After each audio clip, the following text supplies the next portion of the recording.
तो गाइस आज हम बात करेंगे my life as a loser के चैप्टर नंबर 21 के बारे में। और पिछले चैप्टर में हमने देखा था शैंगमिन पास्ट एंचोल से बात कर रहा होता है। वो उससे पूछ रहा होता है कि पिंकमैन ने पैनशॉक को फाइट में कैसे हराया था। और क्योंकि शैंगमिन को पिंकमैन और जीनू किम के ऊपर शक हो गया होता है, इसलिए आज की वीडियो की स्टार्ट में वो पास्ट एंचोल को बोल रहा होता है, एंचोल तुझे नहीं लगता कि ये काफी ज्यादा अजीब बात है? पिंकमैन ने पैनशॉक को एक चोक अटैक से फाइट में हराया था, है ना? और जिस वक्त मैं स्कूल में शुल्गी मोटे को मार रहा था उस वक्त जीनू किम ने भी मेरा कॉलर पकड़ा था मुझे चोक अटैक मारने के लिए। एंचोल कहता है, अबे तो कैसी बात कर रहा है? आखिर जीनू किम जैसा गधा पिंकमैन कैसे हो सकता है? वैसे भी पिंकमैन और जीनू किम की आवाज काफी ज्यादा अलग है और उन दोनों का बात करने का तरीका भी बिल्कुल एक दूसरे से अलग है। शैंगमिन कहता है, एंचोल लेकिन मैं चाहता हूँ एक बार मैं अपना शक दूर करके देखूं। और इसी के बाद से फ्यूचर एंचोल की लाइफ में चीजें थोड़ी सी बदल जाती हैं। जहाँ शैंगमिन फ्यूचर एंचोल की असली पहचान सबके सामने लाने के पीछे पड़ चुका होता है, वहीं फ्यूचर एंचोल के लिए ये सबसे ज्यादा दिक्कत हो चुकी होती है कि शुल्गी मोटा काफी ज्यादा अजीब बिहेव कर रहा है। शुल्गी मोटा भी फ्यूचर एंचोल को बोल रहा होता है कि उसको भूख नहीं लग रही है और इस मोटे को भूख ना लगे ये एक काफी ज्यादा अजीब बात है, क्योंकि ये मोटा पूरा का पूरा बकरा अकेले खा सकता है। हालांकि बकरा खाना मैं किसी को रिकमेंड नहीं कर रहा हूँ क्योंकि मैं खुद वेजिटेरियन हूँ। बट फ्यूचर एंचोल अभी शुल्गी का कॉलर पकड़ के उसको हिलाने लगता है और कहता है, क्या मोटे आखिर तू क्या बोल रहा है कि तुझे भूख नहीं लग रही है? क्या तेरे साथ कुछ हुआ है? आखिर तू ऐसी बहकी बहकी बातें क्यों कर रहा है? क्या तुझे कोई परेशान कर रहा है? क्या तुझे सिम्पसन परेशान कर रहा है या फिर तुझे शैंगमिन परेशान कर रहा है? भाई देख जो भी है तू स्कूल छोड़ के तो नहीं जाने वाला ना? अभी शुल्गी बिल्कुल भी स्माइल नहीं कर रहा होता और फ्यूचर एंचोल अपने मन में कहता है, शुल्गी मोटा भी बिल्कुल भी स्माइल नहीं कर रहा है। ये तो अभी बिल्कुल वही वाला शुल्गी लग रहा है जो जीनू किम ने मुझे दिखाया था जिसने स्कूल छोड़ दिया था। इतने में ही मोटा फ्यूचर एंचोल को कुछ कहने वाला होता है और फ्यूचर एंचोल कहता है, हाँ शुल्गी बोल, तुझे कोई परेशान कर रहा है क्या? अगर तुझे कोई परेशान कर रहा है तो मैं उसका मार मार के भूत बना दूंगा, बस तू मुझे बता भाई, स्कूल मत छोड़ियो। देख शुल्गी मोटा अभी अपनी प्रॉब्लम फ्यूचर एंचोल को बताने ही वाला होता है, लेकिन इतने में ही वो बीच में रुक जाता है और चुपचाप से फ्यूचर एंचोल को बाय करके यहाँ से चला जाता है। और इस चीज से फ्यूचर एंचोल और ज्यादा चिंता में आ जाता है और अपने मन में कहता है, आखिर साला ये सब कुछ क्या चल रहा है?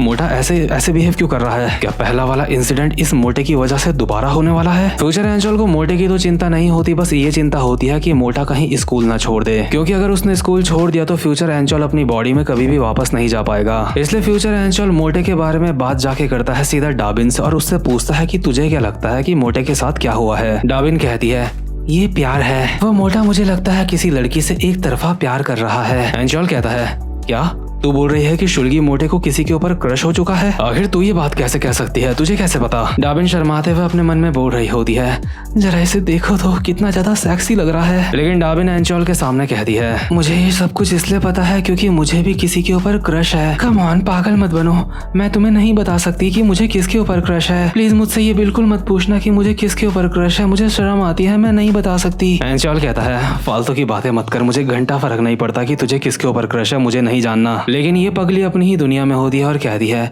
कम ऑन मुझसे मत पूछो, मैं तुम्हें नहीं बता सकती। एंचोल कहता है, डाबिन अगर तू एक लड़का होती ना तो कसम से तेरे पिछवाड़े में एक लात मार के मैं तुझे यहाँ से भगा देता। मुझे बस इतना जानना है कि शुल्गी मोटे को किसके ऊपर क्रश है, तुझे किसके ऊपर क्रश है ये मुझे नहीं जानना। इसके बाद हम देखते हैं ये दोनों छुप के शुल्गी मोटे को देख रहे होते हैं जो कि अभी जिनशॉल के बगल से गुजर रहा होता है। डाबिन कहती है, मुझे बस इस चीज के ऊपर शक है लेकिन मैं 100% श्योर हूँ, जब से वो शैंगमिन वाला हादसा हुआ है उस वक्त से शुल्गी जिनशॉल को अलग ही तरीके से देख रहा है। देख मैंने तुझे बता दिया कि शुल्गी को किसके ऊपर क्रश है, इसलिए बार बार ये मत पूछियो कि मुझे किसके ऊपर क्रश है, मैं तुझे बिल्कुल भी नहीं बताने वाली। लेकिन फ्यूचर एंचोल भी काफी ज्यादा हैरान होकर अपने मन में कहता है, क्या शुल्गी मोटे को जिनशॉल पसंद है? अगर शुल्गी मोटे को कोई परेशान कर रहा होता तो मैं उसकी मदद कर सकता था, लेकिन जिनशॉल उसकी क्रश है, इस मामले में तो मैं कुछ भी नहीं कर सकता, क्योंकि चाहे मैं कुछ भी कर लूं जिनशॉल जैसी लड़की कभी भी शुल्गी मोटे को पसंद नहीं करेगी। और अभी हम देखते हैं जैसे ही जिनशॉल शुल्गी के बगल से जा रही होती है तो वो शुल्गी को कहती है, हे तुम शुल्गी हो ना 2nd ईयर क्लास के, तुम्हारा बहुत बहुत शुक्रिया,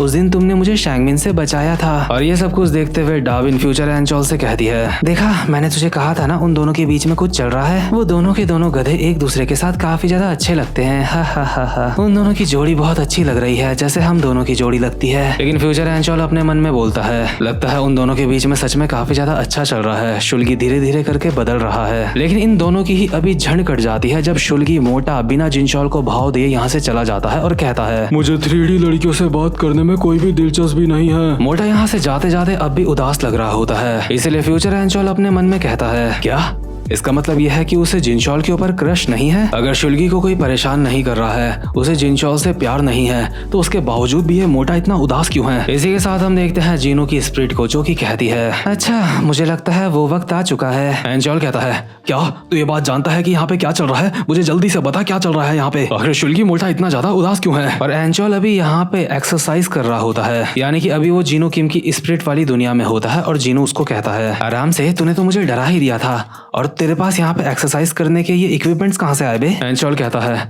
मैंने बस उनके बारे में सोचा और ये मेरे पास आ गए, बस तू मुझे ये बता कि यहाँ पे क्या चल रहा है। जीनू कहता है, एंजॉल मेरे पास तेरे लिए एक प्रपोजल है, मैं तुझसे कुछ ऐसा करवाना चाहता हूँ जो मैं नहीं कर पाया था। और ये बात जीनू की स्पिरिट बहुत ही सीरियस होकर बोल रही होती है, इसलिए एंजॉल कहता है, क्या हुआ, तू अचानक से इतना सीरियस क्यों हो गया? इसके बाद जीनू अपना प्रपोजल बताते हुए कहता है, जो इंसिडेंट मैं तुझे अभी बता रहा हूँ वो उन 4 इंसिडेंट से जुड़ा हुआ नहीं है, लेकिन अगर तूने मेरे कहने पे अभी शुल्गी की मदद करी तो मैं तुझे तीसरे इंसिडेंट के बारे में बता सकता हूँ, मैं तुझे हिंट दे सकता हूँ। इसी के साथ एंजॉल टीवी ऑन कर देता है और कहता है, क्या तू मुझे हिंट देने वाला है? चल ठीक है, मैं टीवी ऑन कर देता हूँ, क्योंकि तू टीवी में जरूर मुझे कुछ दिखाएगा। इसके बाद टीवी ऑन हो चुकी होती है और जीनू इस टीवी में एंजॉल को कुछ यादें दिखा रहा होता है और पीछे से उसकी वॉइस ओवर आती है, मेरी जिंदगी में शुल्गी मेरा एक अकेला दोस्त था, लेकिन उसका स्कूल अब छूट चुका था, शुल्गी का ट्रांसफर दूसरे स्कूल में हो चुका था और मुझे काफी ज्यादा बुरा लग रहा था। एंजॉल कहता है, क्या शुल्गी मोटे ने स्कूल छोड़ने के बाद अपनी जान नहीं दी थी? अगर मैं होता तो मैं तो ना सहता। जीनू फिर से बोलना स्टार्ट करता है, हरामजादे, उसने बस अपना स्कूल ट्रांसफर कराया था, जानवान नहीं दी थी उसने अपनी कुछ, लेकिन मुझे हमेशा शुल्गी की चिंता रहती थी, इसलिए मैं उसके बारे में सर्च करता रहता था इंटरनेट में। और शुल्गी मोटे का इंटरनेट में नाम होता है फ्लावर ऑफ डार्कनेस, लेकिन उसने अपनी वहाँ पे फोटो नहीं लगाई होती, किसी एनिमे की फोटो लगाई होती है। लेकिन जीनू ये चेक करना चाह रहा होता है कि मोटा अब कैसा है, क्या वो ठीक है या फिर ठीक नहीं है। इसलिए जीनू बार बार शुल्गी का अकाउंट चेक करता रहता था कि कहीं ना कहीं कभी ना कभी वो अपनी फोटो डाल देगा और वो देखेगा कि शुल्गी मोटा कैसा है। और एक दिन जीनू देखता है कि मोटे ने एक पोस्ट अपलोड करी है जिसमें उसने लिखा है, फाइनली कल वो दिन आने वाला है,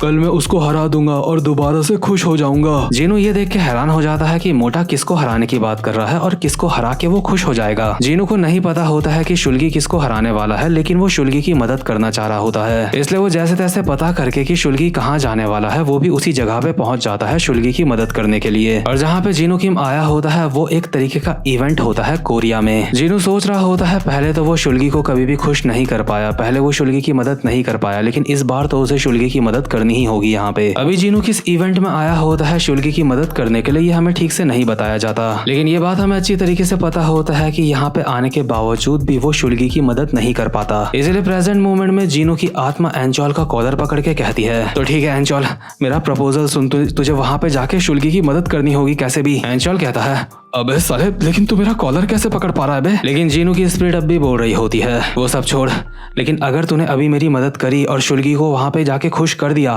तो मैं तुझे तीसरे इंसिडेंट की हिंट दूंगा। और ऑब्वियसली एंजॉल के लिए ये एक काफी ज्यादा अच्छा सौदा होता है, उसे बस वहाँ पे जाके शुल्गी की मदद करनी है और इसके बदले उसे तीसरे इंसिडेंट की हिंट मिल जाएगी जो उसके लिए काफी जरूरी है। इसलिए इसके अगले सीन में हम देखते हैं फ्यूचर एंजॉल को, जो कि ट्रेन में बैठ चुका होता है और उस जगह जा रहा होता है जहाँ पे उसे शुल्गी मोटे की मदद करनी होती है। और पीछे से हमें वॉइस ओवर आ रही होती है, मैं एंजॉल जैंग एक असली मर्द हूँ, इससे पहले मैंने काफी सारे लोगों से फाइट करी है, लेकिन इस बार मैं जिस तरीके की फाइट करने जा रहा हूँ वो काफी ज्यादा अलग होने वाली है। क्या मैं जो काम करने जा रहा हूँ उसमें मैं कामयाब हो पाऊंगा या फिर नहीं? अरे यार, मैं क्या सोच रहा हूँ, मुझे कामयाब होना ही होगा, क्योंकि मुझे तीसरे इंसिडेंट की हिंट चाहिए और उस हिंट से मेरी काफी ज्यादा मदद हो सकती है। और अभी हम देखते हैं जिनशॉल और डाबिन भी फ्यूचर एंजॉल के साथ यहाँ पे आ रही होती हैं। भले ही एंजॉल ने किसी को फोर्स नहीं करा होता अपने साथ आने के लिए, लेकिन उसके बावजूद भी डाबिन स्टाइल दिखाते हुए कहती है, लूजर, तुझे क्या लगता है कि तूने मुझसे पूछा मैं इसलिए यहाँ पे आई हूँ? मैं यहाँ पे अपनी मर्जी से आई हूँ। और जिनशॉल, तू सिर्फ मेकअप करने के ऊपर ध्यान दे। और क्योंकि जिनशॉल मेकअप कर रही होती है इसलिए वो खुद को अभी 100 डीमेरिट्स यहीं पे दे देती है। और अगले स्टेशन में इन लोगों को पता होता है कि शुल्गी मोटा भी इस ट्रेन में आने वाला है। और जैसे ही शुल्गी मोटा अगले स्टॉप में ट्रेन के ऊपर चढ़ता है तो सब उसको देख के हैरान हो जाते हैं, क्योंकि शुल्गी मोटे ने अभी एनीमे कॉस्प्ले कर रखा होता है। मोटा अभी आधा तांजीरो और आधा नेजुको बना होता है डीमन स्लेयर एनीमे से। और इस ट्रेन में अभी शुल्गी के ही जैसे और भी काफी सारे बंदे चढ़ चुके होते हैं। जहाँ शुल्गी ने अपने इस कॉस्प्ले से डीमन स्लेयर की वाट लगा दी होती है, वहीं बाकी के कॉस्प्ले वाले बंदे भी अजीब अजीब सी हरकतें कर रहे होते हैं और बातें कर रहे होते हैं। लेकिन शुल्गी मोटा जीनू के पास आके कहता है,